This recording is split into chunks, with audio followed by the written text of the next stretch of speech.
भाग एक। मुंबई 125 किलोमीटर। रात का समय था। घड़ी की सुइयों ने 11:45 का समय दिखाया। दोस्त कविता, अंशुल, प्रियंका, करण और जोया मुंबई से पुणे एक पार्टी में शामिल होने जा रहे थे। ये सभी कॉलेज के पुराने दोस्त थे और काफी समय बाद मिले थे। सबने तय किया कि इस बार सड़क मार्ग से यात्रा करेंगे ताकि पुराने दिन याद किए जा सकें।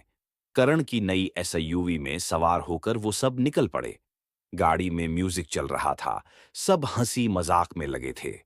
रास्ता सुनसान था, पर हाईवे पर स्ट्रीट लाइट्स की वजह से डर का कोई माहौल नहीं था। लगभग 50 किलोमीटर चलने के बाद अंशुल ने गाड़ी रोकने को कहा। उसे बाथरूम जाना था। उन्होंने एक पुराने ढाबे के पास गाड़ी रोकी, जो पूरी तरह सुनसान और वीरान लग रहा था। यहां कोई नहीं है, जोया ने कहा। शायद बंद हो गया हो, प्रियंका ने जवाब दिया।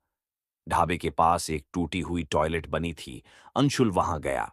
कुछ देर बाद वो वापस आया, पर उसका चेहरा थोड़ा विचलित था। क्या हुआ? कविता ने पूछा। कुछ नहीं।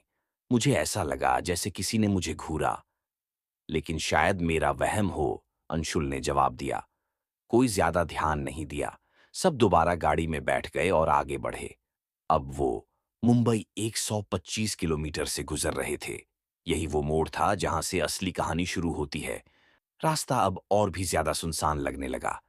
अचानक करण ने ब्रेक लगाया।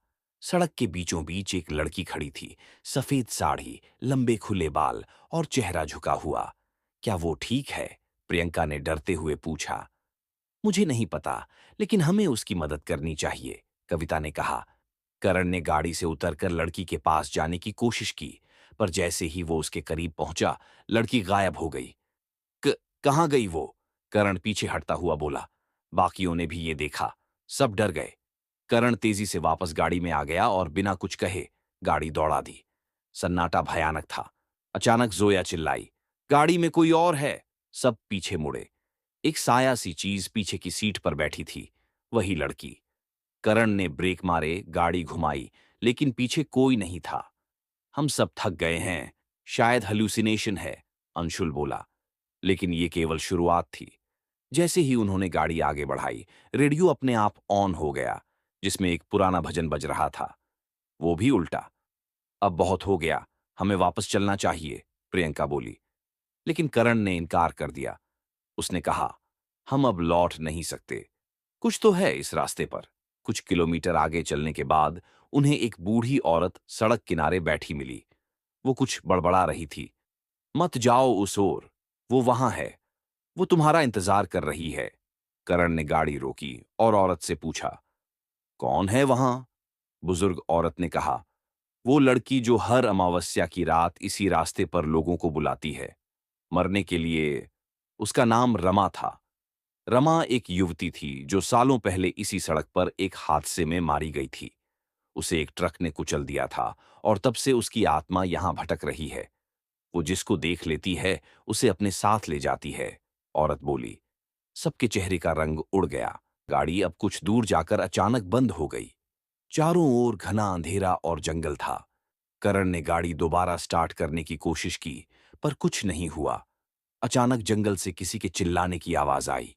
वो रमा की थी। तुम नहीं बच सकते, तुम मेरे साथ चलोगे। आवाज गूंज रही थी। अब गाड़ी के शीशे पर खून के हाथ के निशान दिखने लगे। जोया बेहोश हो गई। कविता और प्रियंका रोने लगीं। अंशुल दरवाजा खोलकर भागने लगा, लेकिन तभी हवा में उसका शरीर ऊपर उठ गया और झाड़ियों में गिरा दिया गया। गाड़ी के डैशबोर्ड में कविता को एक पुरानी किताब मिली। उसमें संस्कृत के श्लोक लिखे थे और एक मंत्र, जो आत्मा को मुक्त करने के लिए था। कविता ने जोर से वो मंत्र पढ़ना शुरू किया। भूत पिशाच निकट नहीं आवे, महावीर जब नाम सुना है। नासै रोग हरै सब पीरा, जपत निरंतर हनुमत वीरा।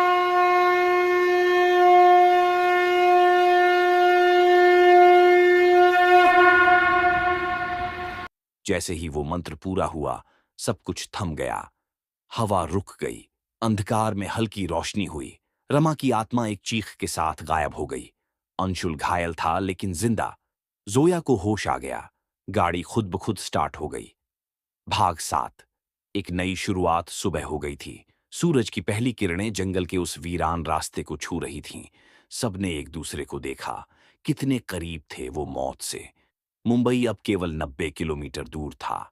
लेकिन वो रात, वो सड़क और रमा की आत्मा हमेशा उनकी यादों में रहेगी। करण ने गाड़ी स्टार्ट की और सबने कसम खाई, कभी रात को उस रास्ते पर नहीं जाएंगे। हेलो दोस्तों, मैं सोलंकी मयूर हलवदिया।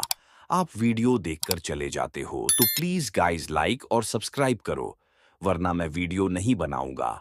अगर आप चाहते हैं कि मैं वीडियो बनाऊं तो सपोर्ट करो। पार्ट 2 के लिए सब्सक्राइब करें। अगर आपको वीडियो अच्छा लगे तो क्रोमेट करें।